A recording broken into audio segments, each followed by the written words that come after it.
जय श्री महाकाल बच्चों। आज हम इस वीडियो के माध्यम से एनसीईआरटी क्लास 10th की गणित यानी मैथमेटिक्स का अध्याय नंबर 3 पढ़ेंगे, ठीक है ना। जिसका नाम है, क्या नाम है, दो चर वाले रेखिक समीकरण युग्म, ठीक है ना।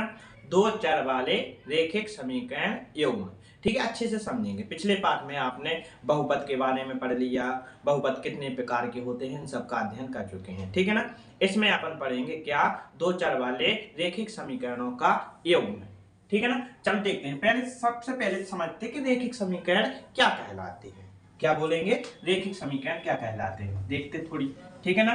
ध्यान से समझेंगे। वह समीकरण, हमारे साथ बोलिए ना, वह समीकरण जिसे ax plus B Y plus C बराबर 0, क्या बोलेंगे, ax plus B Y plus C बराबर 0 के रूप में लिखा जाता है। क्या बोलेंगे, लिखा जाता है। दो चर वाला रेखिक समीकरण कहलाता है। मतलब ये है कि रेखिक समीकरण का व्यापक रूप क्या होता है, ax plus B Y plus C बराबर 0। जहां पर क्या क्या होता है, जहां a व b बराबर नहीं हो सकते 0 के, ठीक है ना। a और b का मान कभी भी 0 नहीं हो सकता है, ठीक है ना। इतनी बात समझ में आ गई आप लोगों को, ठीक है। अब देखते हैं दूसरा पॉइंट। परिभाषा है कि वह समीकरण जिसे ax plus B Y plus C बराबर 0 के रूप में लिखा जाता है उसे दो चर वाला रेखिक समीकरण कहते हैं। दो चर दिख रहे हैं ना, x और y, ठीक है ना। तो दो चर वाला रेखिक समीकरण कहते हैं। आगे ना बात समझ में। दूसरे पॉइंट में हम पढ़ेंगे युग्म। दो चर वाले रेखिक समीकरण युग्म, क्या पढ़ेंगे, दो चर वाले रेखिक समीकरण युग्म, समझ लो। दो चर वाले रेखिक समीकरण युग्म के व्यापक रूप निम्न है। क्या बोलेंगे, दो चर वाले रेखिक समीकरण युग्म के व्यापक रूप निम्न है। चलो कौन कौन से हैं, ठीक है ना। एक तो होता a1x plus b1y plus c1 बराबर 0, a2x plus b2y plus c2 बराबर 0, ठीक है ना। ये दोनों क्या हैं, रेखिक समीकरण युग्म के व्यापक रूप हैं। जहां पर क्या क्या होता है, जहां a1 b1 a2 व b2, ठीक है। ऐसी वास्तविक संख्याएं हैं, ऐसी वास्तविक संख्याएं हैं जो कि क्या बोलेंगे, a1 square plus b1 square बराबर नहीं होता 0 के, तथा a2 square plus b2 square बराबर नहीं होता 0 के, ठीक है ना। आप लोगों को ये ध्यान रखना है कि दो चर वाले रेखिक समीकरण युग्म के व्यापक रूप या का व्यापक रूप क्या होता है, ये दोनों समीकरण, ठीक है। रेखिक समीकरण का व्यापक रूप क्या होता है, दो चर वाले ax plus B Y plus C. ये आपको ये महत्वपूर्ण चीजें याद रखनी है। ये दो चर वाला रेखिक समीकरण का व्यापक रूप, और ये आपको ध्यान रखना, दो चर के रेखिक युग्म का व्यापक रूप, ठीक है ना। एक जे है और एक जे, अच्छे से आपको ध्यान रखना है। चलो आप देखते हैं, यदि दो चर वाले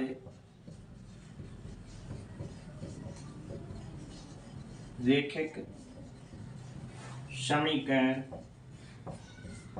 युग्म कौन कौन से, a1x plus b1y plus c1 बराबर 0 तथा a2x plus b2y plus c2 बराबर 0 के अनुपात a1 बटे a2 b1 बटे b2 बस c1 बटे c2 दिए हो,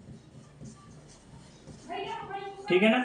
जब क्या है कि दो चर वाले रैखिक समीकरण युग्मों के अनुपात a1 बटे a2, b1 बटे b2 और c1 बटे c2 दिए हों, तब हम क्या कह सकते हैं और क्या कर सकते हैं, समझ लो। ठीक है ना। तब कुछ शर्तें होती हैं। चलो पहली शर्त देखते हैं अपन, क्या, एक अद्वितीय हल। शर्त का नाम क्या है, एक अद्वितीय हल। ठीक है ना। क्या होना चाहिए, एक अद्वितीय हल कब होता है, शर्त देखते हैं इसकी शर्त क्या होती है। शर्त, इसकी शर्त होती है a1 बटे a2 बराबर ना हो b1 बटे b2 के।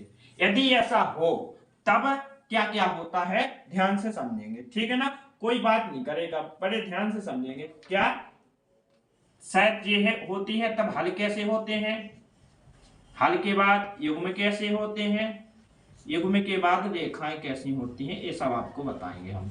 ठीक है ना। यदि ऐसी शर्त आ जाए a1 बटे a2 बराबर नहीं है b1 बटे b2 के, तब हल कैसे होते हैं, एक अद्वितीय हल होता है, एक अद्वितीय हल। ठीक है ना। युग्म कैसे होते हैं, यदि हल है तो युग्म कैसे होंगे, संगत। कैसे होंगे, संगत। युग्म कैसे होंगे, संगत। रेखाएं कैसी होंगी, प्रतिच्छेदी। कैसी होंगी रेखाएं, प्रतिच्छेदी। बस आपको ध्यान रखना है, यहाँ पर हम चित्र के माध्यम से भी समझेंगे। चलो ध्यान से देखना आप तो। ठीक है ना। जैसे ये आपका एक्स अक्ष है और ये क्या है आपका वाई अक्ष है। ठीक है ना। चलो ध्यान से समझेंगे। ठीक है। यहाँ पर कैसी रेखा प्रतिच्छेदी होती हैं, यदि देखते हैं अपन, यदि चलो दूसरे मार्कर से बनाते हैं। ठीक है। यदि कोई रेखा ये है एक, ठीक है, और एक रेखा यहां से गई, तो यहाँ पर ये प्रतिच्छेद कर रही ना, कर रही रेखा। यहाँ पर एक बिंदु होगा x, y। ठीक है ना। ये एक अद्वितीय हल होता है, ये हल है ना, तो ये क्या होगा, एक अद्वितीय हल होगा। ठीक है ना। तो एक अद्वितीय हल में रेखाएं कैसी होती हैं, प्रतिच्छेदी होती हैं। कैसी रेखाएं होती हैं, प्रतिच्छेदी। अब दूसरी साइड देखेंगे अपन, क्या, कौन सी साइड देखेंगे, अनेक हल की। कौन सी, अनेक हल। चलो अनेक हल की शायद देखते, हम देखते शायद क्या होती है। शायद के बाद हम देखेंगे हल कैसे होते हैं, हल के बाद युग्म देखेंगे, और युग्म के बाद आप रेखाएं देखना। क्या देखना, रेखाएं कैसी होती हैं। चलो अनंत हल की शायद में कैसी कितनी रेखाएं होती हैं, चलो समझते हैं ध्यान से। ठीक है ना। शायद होती है a1 बटे a2 बराबर b1 बटे b2 और बराबर c1 बटे c2। ये अनेक हल की शायद है। हल कैसे होते हैं, अनंत, अनंत या अनेक हल। युग्म कैसे हैं, हल हैं तो संगत युग्म होंगे। कैसे होंगे, संगत युग्म होंगे। रेखाएं कैसी होती हैं, रेखाएं यहाँ पर होती हैं संपाती। कैसी होती हैं, संपाती। अब आप लोग जानते हैं संपाती रेखाएं कैसी कहलाती। चलो चित्र के माध्यम से ये भी देखते हैं अपन। ठीक है ना। ये आपका एक्स अक्ष हो गया, ये आपका वाई अक्ष हो गया। ठीक है ना। चलो देखते कैसे संपाती होती। जैसे अपन देखते कि कोई बिंदु लेते, ठीक है ना, जैसे एक बिंदु यहाँ पर ले लिया हमने। ठीक है ना। एक यहाँ पर, एक यहाँ पर, एक यहाँ पर, एक यहाँ पर। ये बिंदु कैसे आते, एक्स वाई के मान से आते हैं ना। ये एक्स का मान हो गया, ये आपका वाई का मान हो गया। इसी प्रकार जे एक्स का, जे वाई का, ठीक है, जे एक्स का, जे वाई का, ये वाई का, ये एक्स का। ठीक है, ये वाई का, ये एक्स का। इसी प्रकार आपके जो बिंदु है लाइन से, तब क्या होगा, एक रेखा बनेगी आपकी। ठीक है ना। ये बन गई आपकी एक रेखा। ठीक है। और इसी पर ही एक और रेखा आ जाए, संपाती मतलब उसी पर एक रेखा। ठीक है। तो ये रेखा दोनों कैसी हो गई, संपाती हो गई। रेखा के ऊपर रेखा आ जाए तो कैसी हो जाती, संपाती। संपाती मतलब हर जगह टच हो रहा, मतलब यहाँ पर एक जगह टच हो रही थी रेखाएं, तो एक अद्वितीय हल है। यहाँ पर अनेक जगह हो रही, अनंत, तो यहाँ पर कौन से हल हो जाएंगे, अनेक हल हो जाएंगे, अनंत हल हो जाएंगे। तो आप लोगों को इतना समझ में आ गया ना। चलो ठीक है। चलो अब हम तीसरी शायद देखते हैं कि कोई हल नहीं। कब होते हैं कोई हल नहीं, इसकी शायद क्या होती है, इसके हल कितने होते हैं, और क्या बोलते, इसमें युग्म कैसे होते हैं, और इसकी रेखाएं कैसी होती हैं। चलो ध्यान से समझेंगे सभी। ठीक है, बस देखते जाओ आप तो। ठीक है ना। तो शायद क्या होती, a1 बटे a2 बराबर B1 बटे B2 बराबर ना हो गए C1 बटे C2 के। तो कौन सी शर्त होती है? कोई हल नहीं। हल क्या होते? कोई हल नहीं। एक भी हल नहीं होता है ऐसी स्थिति में। युग्म कैसे होते? जब हल नहीं होता तो युग्म कैसे होंगे? असंगत। कैसे होंगे युग्म? असंगत। रेखाएं कैसे होंगी इसकी? समांतर। रेखाएं कैसे होंगी इसकी? समांतर। चलो देखते चित्र के माध्यम से समझते हैं, ठीक है ना। चलो जैसे आपका ये y अक्ष हो गया, ये x अक्ष हो गया, ठीक है। इसमें कैसी रेखाएं आएंगी जब कोई हल नहीं होगा, ठीक है ना। एक रेखा आपकी ऐसी निकल जाएगी और एक रेखा आपकी ऐसी, तो दोनों रेखा कैसी हैं? ये समांतर हैं, इसलिए ऐसी स्थिति में क्या? कोई हल नहीं होते हैं। चलो अब हम देखते हैं एक महत्वपूर्ण चीज, ठीक है ना। अब पढ़ते अपन रेखिक समीकरणों को हल करने की विधियां। क्या देखेंगे? रेखिक समीकरणों को हल करने की विधियां। कौन कौन सी विधि होती हैं रेखिक समीकरणों को हल करने के लिए? चलो देखते हैं। अनेक विधियों से हम रेखिक समीकरणों को हल कर सकते हैं, जैसे विलोपन, प्रतिस्थापन, बीजगुणन और आलेखी विधि। सबसे पहले हम देखते हैं प्रतिस्थापन विधि। कौन सी विधि? प्रतिस्थापन विधि।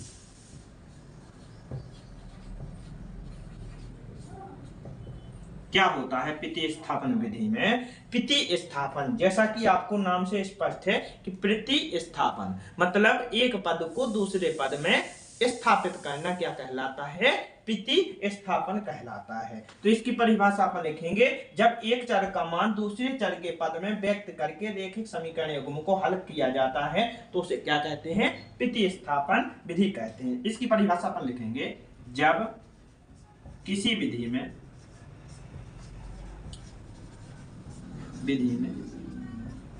एक पद के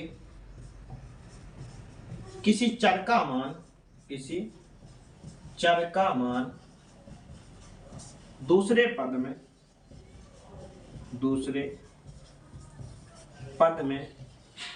प्रतिस्थापित किया जाता है तो इस विधि को कौन सी विधि कहते हैं? प्रतिस्थापन विधि कहते हैं। समझो एक बात, आपको दो समीकरण दिए होंगे एक्स वाई में, दो समीकरण। तो क्या करना है? किसी भी समीकरण से x का या y का मान निकालकर, किसी भी चर का मान निकालकर दूसरे समीकरण में रख देते हैं। इस प्रकार हम x एवं y दोनों का मान निकाल सकते हैं, दोनों चरों का मान निकाल सकते हैं। इसी विधि को हम कौन सी विधि कहते हैं? प्रतिस्थापन विधि। कौन सी विधि? प्रतिस्थापन विधि। चलो ठीक है। चलो अब हम विलोपन विधि पढ़ते हैं, ठीक है ना। समीकरणों को हल करने की दूसरी विधि पढ़ते हैं जिसका नाम है विलोपन विधि। विलोपन विधि की परिभाषा है, जिस विधि में क्या बोलेंगे? जिस विधि में चर पद को विलोपित करके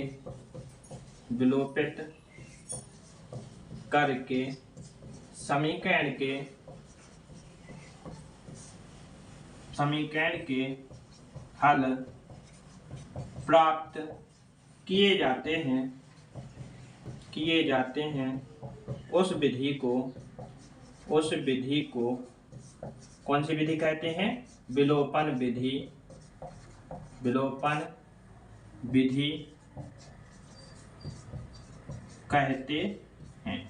समझ में आ गई ना विलोपन विधि आपको? इसमें क्या कहते हैं? किसी एक चर को विलोपित करते हैं, हटा देते हैं, ठीक है ना। इस विधि में क्या होता है? समीकरणों को जोड़कर या घटाकर हल किया जाता है, ठीक है ना।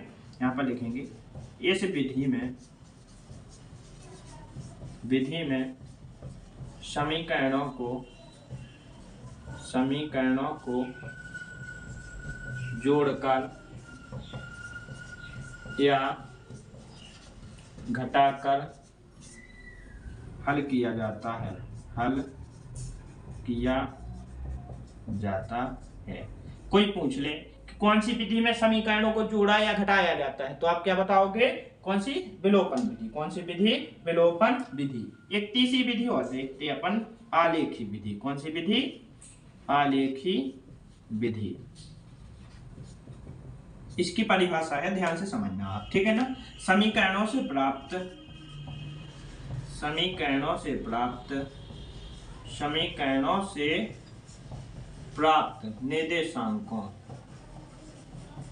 निर्देशांकों को ग्राफ में प्रदर्शित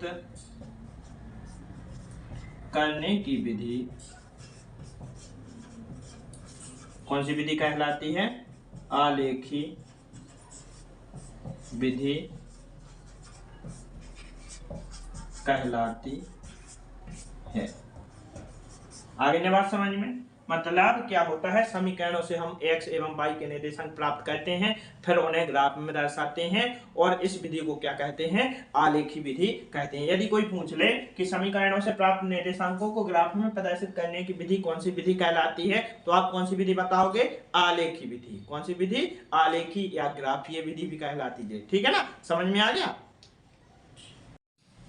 चलो अब हम पार्ट 3 से संबंधित कुछ तथ्य पढ़ते हैं, देखते हैं, ठीक है ना। यदि समीकरण का रूप, क्या बोलेंगे? यदि समीकरण का रूप कैसा दिया हो? a/x प्लस b/y, ठीक है ना, और प्लस c बराबर 0 हो, तब, ठीक है ना, 1/x को p मानते हैं व 1/y को q मानकर हल करते हैं, ठीक है ना। यदि समीकरण a/x plus b/y plus c बराबर 0 के रूप का हो, तो यहाँ पर क्या कहते हैं हम? 1/x को p मान लेते हैं और 1/y को क्या मान लेते हैं? q मानकर समीकरण को अपन क्या कहते हैं? हल करते हैं, ठीक है ना। यदि किसी संख्या का इकाई अंक x व दहाई अंक y हो, तब संख्या बराबर क्या होता है? संख्या बराबर होता है 10 गुना दहाई और प्लस इकाई। तो क्या आ जाएगा? 10 गुना y प्लस x। क्या आ जाएगा? 10y plus x। आगे ये बात समझ में आपको, ठीक है ना। संख्या बराबर और पलट दें तो 10x प्लस y आ जाएगा, ठीक है ना। और समझते एक पॉइंट और, यदि किसी भिन्न का अंश x बाहर y हो, तब भिन्न बराबर क्या होता है? x/y। क्योंकि भिन्न बराबर क्या होता है? अंश बटे हर, इसीलिए x/y हो जाएगा। आगे ये बात समझ में। चलो चौथा पॉइंट और देखते अपन। ये पॉइंट बहुत महत्वपूर्ण है, ठीक है ना। p बराबर नहीं 0 या कुछ भी आ जाए, p बराबर नहीं 4 आ जाए, चलो क्या आ गया? 4। तो इसका अर्थ क्या होता है? ये आपका अद्वितीय हल में आएगा, तो इसकी भाषा हम लिखते हैं। तब इसका अर्थ होता है, तब इसका अर्थ होता है कि p के, क्या बोलेंगे? p बराबर क्या बोलेंगे? p बराबर 4 के अतिरिक्त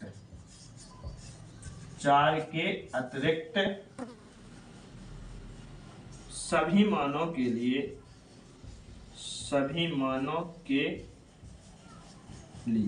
मतलब ये देखना कि 4 के अतिरिक्त p के सभी मानों के लिए दिए समीकरणों का एक अद्वितीय हल होगा,